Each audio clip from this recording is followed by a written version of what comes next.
Okay, so new body style, 2016 to 2017 Camaro. It's a beautiful car all around, it really is. Right down from the 20-inch wheels that come from the factory, just monstrous looking. The headlights, the horizontal LED accents, right down to the little Camaro badging on it. Everything about this car just speaks anger, and it just speaks power, and it just boldly American. Now, you can't see it back here too much, but there are some quad tip exhaust back here, and they fixed something that I really hate on the older Camaros.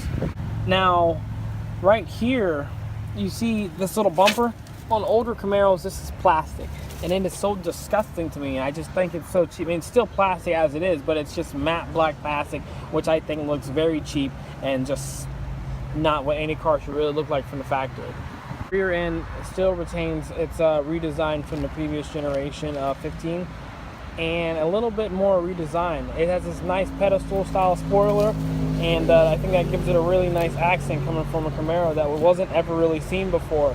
It's got that fastback-ish kind of design, you know. It has more roof than rear window visibility, which a lot of people are going to get on, and I think that's really important too. But it has a shark fin antenna. That was intelligent access. So. And now, right now, since we stepped inside the Camaro, you can see here, first thing we're looking at are the rev match right here. This is active rev matching, which is available in the 16 to 17 Super Sport V8 Camaro. Now, there isn't a V6 Camaro, but I love to say that. V8 Camaro. I want people to just think about that. When you hear Camaro, I want you to think V8. I want you to think about the other models. There are other models, but to me, those are just chassis, and it's just the style points of it, which is nothing wrong with it, but I like to just say V8. Now, the active rev matching is, if you need me to explain it, it's more so when you upshift and downshift, you want it to be just perfect, and you don't want to worry about having to blip the throttle or anything like that. When you're downshifting, flip that first and just go ahead and, well, shift. It just does it for you. It rev matches. And same thing for upshifting. Pull it forward towards you, and you are rev matched. And right here, the volume buttons are actually a little confusing here, and they feel satisfying. Not too much of a cheap plastic, but if you were to push it the wrong way, which most people would instinctively do, it does feel a little cheap, and it does feel like it could break, but it doesn't. You know, it's sturdy. It doesn't feel like it's going to click off. I mean, you give it too much pressure because you think that's how you're supposed to use it, it might creak on you a little bit, but I don't think it's actually going to break. Now, you have your audio and all that kind of stuff, which is modern with today's cars, and you got your, I want to say cruise control, but yeah, you got your cruise control, which is actually pretty cool to have in your manual car. You know, your manual Camaro, you do have cruise control, which is awesome. This whole interface right here on the higher models here, the 1LEs, I want to say it is, this is all digital, the digital instrument cluster, which Mustang's getting in the future, but it did take that note from Chevy, another, you know, in the now muscle car. So we're looking around the features in this thing, and it looks pretty modern. It looks great. Let's start it up. Let's take a listen. All right, ready? Tap on that button there, foot on the clutch. Oh yeah. Now that is something else.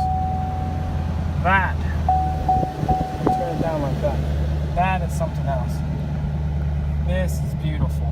Now it's not full. Actually, I don't know if it's actually a full digital instrument cluster or not. So just take that with a grain of salt. I don't really remember now that I'm looking at it. It kind of looks the same. I mean, it looks digital here, but everywhere else it's not so different. Now notice we're hearing a beautiful V8 sound right now, and the neat thing about Chevrolet nowadays is they want you to be able to be in control of what you want. So right now we have the exhaust in sport mode, but we want a little bit more rasp. We want to put it in track.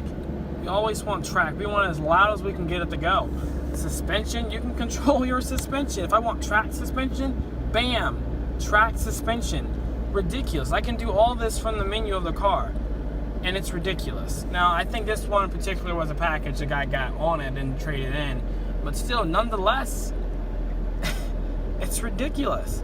Now, track, it does give you that more tighter feel, and to me, that's what I like. I want a tighter feel when I'm driving the car because, well, I like to be one with the car, and I feel like I'm one with the car when I'm doing that anyway.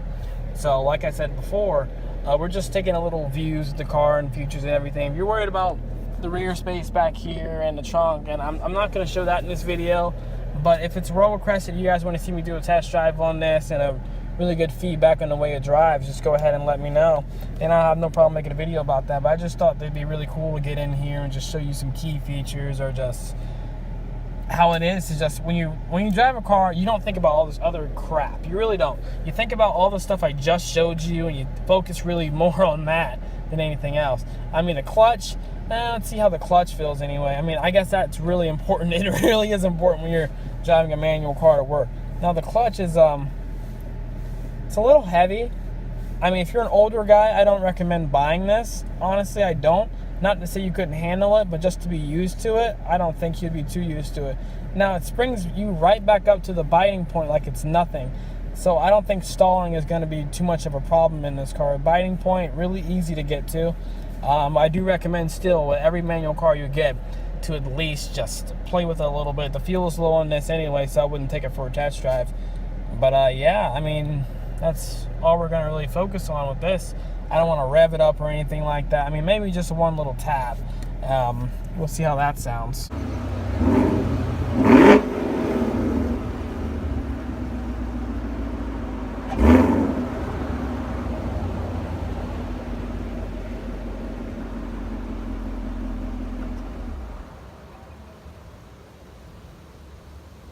And like I said, guys, let's just tap it into it a little bit, and it sounds just good.